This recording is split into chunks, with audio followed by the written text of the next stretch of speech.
Welcome back to the DAWG Mentality, winning in business, sports, and life. I'm your host, Jeffrey Wendel. This is the final episode of Part 3, our deep dive into peak performance on the field. We've covered how underdogs win. We've covered the team-first mindset. Last episode, we built your mental locker, visualization, routines, self-talk, and the breath. Today, we take all of it out of the dugout and into the living room. Because here's the truth I believe with everything in me. The most important team you will ever coach is not at your office. It's not on a field. It's sitting at your dinner table. But before we talk about how to coach that team, we need to talk about how adults are currently doing at coaching kids. And the honest answer is, not great. A national poll from the National Alliance for Youth Sports found that around 70% of kids in America quit organized sports by the age of 13. 70%. And the number one reason they give? It's just not fun anymore. Now here's the part that should stop every parent and coach in their tracks. Researchers at George Washington University, led by Dr. Amanda Visick, mapped out exactly what fun means to young athletes. They identified 81 specific things that make sports fun for kids and then had kids rank them. You know where winning landed on that list of 81? Number 40, right in the middle of the pack. You know what topped the list? Things like trying hard, positive coaching, and being a good sport. Read those studies side by side, and the conclusion is hard to escape. Kids don't quit the game, they quit the adults around the game. The pressure, the criticism, the car ride lectures. So today, I'm giving you a different playbook. A practical framework for teaching your kids discipline, attitude, will, and gratitude. One pillar at a time, each one backed by real research. Not to turn your living room into a locker room, but to hand your children the operating system for a winning life.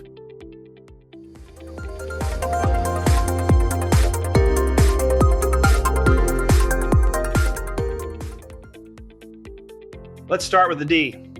How do you teach a child discipline? Here's what doesn't work. Lectures. Kids don't learn discipline from speeches about discipline. They learn it from ownership, from being trusted with real responsibilities that the family genuinely depends on. And the research on this is remarkable. Dr. Marty Rossman at the University of Minnesota analyzed data that followed 84 children across 4 stages of life: preschool, around age 10, around age 15, and again in their mid-20s. She was looking for the childhood factors that best predicted success in young adulthood: finishing their education, getting started in a career, quality relationships, self-sufficiency. The single best predictor? Whether they started doing household chores at age 3 or 4. Let me say that again. Not test scores, not travel teams, chores. Kids who began contributing to the household as preschoolers were more likely to succeed in their mid-20s than kids who started chores as teenagers or never did them at all. Why would something so small matter so much? Because a chore is discipline in its purest form. It's a commitment that repeats. It doesn't care about your mood, and it teaches a child the deepest lesson of the DAWG mentality. The team is counting on you.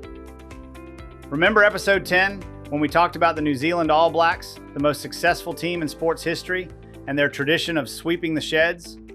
The biggest stars on the planet picking up brooms to clean their own locker room?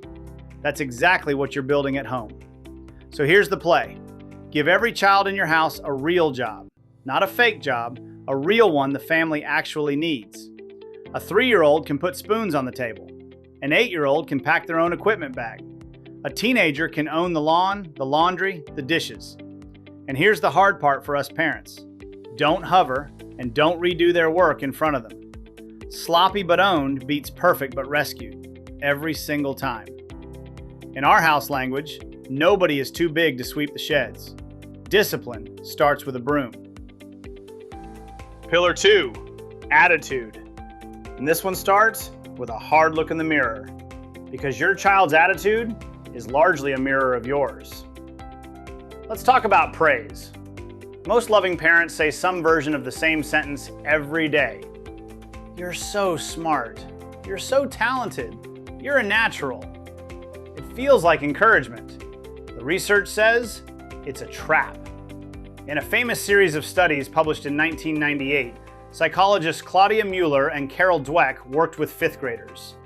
After the kids solved a set of puzzles, one group was praised for their intelligence. You must be smart at this. And another group was praised for their effort. You must have worked hard. Then came the choices. Offered a new challenge, most of the intelligence-praised kids chose the easier task, because when your identity is smart, risk becomes dangerous.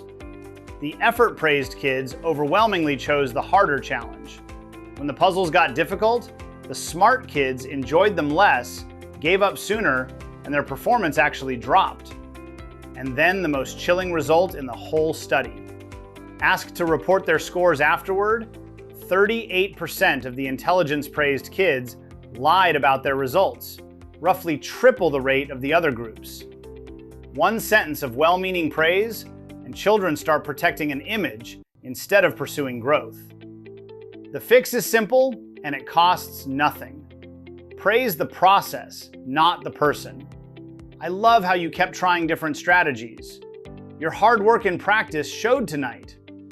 And when your child fails at something, hand them the most powerful word in a parent's vocabulary: yet. I can't hit a curveball. You can't hit a curveball yet. Now, about that car ride home. Two longtime coaches, Bruce E. Brown and Rob Miller of Proactive Coaching, spent roughly 3 decades informally surveying college athletes. They asked them, what was your worst memory from youth sports? The overwhelming answer wasn't losing, it wasn't an injury, it was the ride home from games with my parents. Think about that. The worst part of a kid's athletic life is being trapped in a car with a parent replaying their mistakes. But those same athletes were also asked what their parents ever said that made them feel great.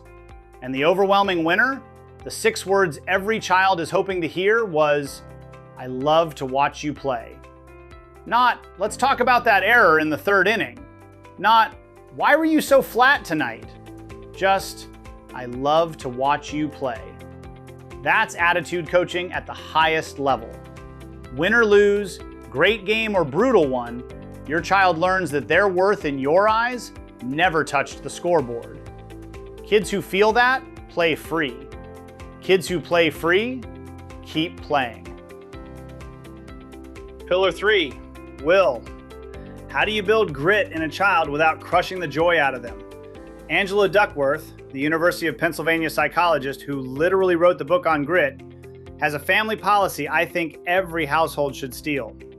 She calls it the hard thing rule, and it has 3 parts. Part 1, everyone in the family has to be doing a hard thing. Something that requires daily, deliberate practice. Piano, a sport, a language, and that includes mom and dad. Duckworth counts her own research and her yoga practice. Your kids need to watch you struggle at something and keep showing up. Will is caught more than it's taught. Part 2, you can quit, but not on a bad day. You finish the season, you finish the tuition period. You quit at a natural stopping point, never in the emotional bottom of a tough week. That single boundary teaches a child the difference between this isn't for me and this is hard right now. Part 3, and Duckworth says this one might matter most, the child picks the hard thing, not you. Nobody develops will for a dream that was assigned to them. Autonomy is the fuel, the rule just keeps the fire burning. And that brings us to the quiet superpower, the G, gratitude. We covered the performance science of gratitude for adults earlier in this series, and we'll go even deeper in episode 15. But here's what it does for kids. Researchers Jeffrey Froh, William Sefik, and Robert Emmons ran an experiment with 221 middle schoolers. Some classrooms kept daily gratitude journals, simply counting their blessings. Others listed daily hassles, and a control group did neither. The gratitude group came out ahead across the board.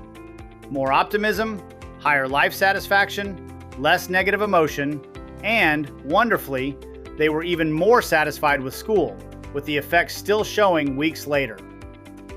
Counting blessings is a performance practice for children, so build it into the rhythm of your home. At dinner, What's the best thing that happened today, and who helped make it happen? That second question is the secret. It teaches kids that behind every win, there's a teammate.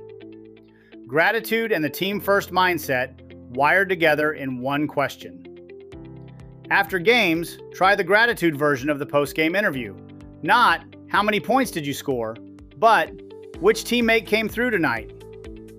You're not just raising a better athlete. You're raising the kind of person other people want on their team for life.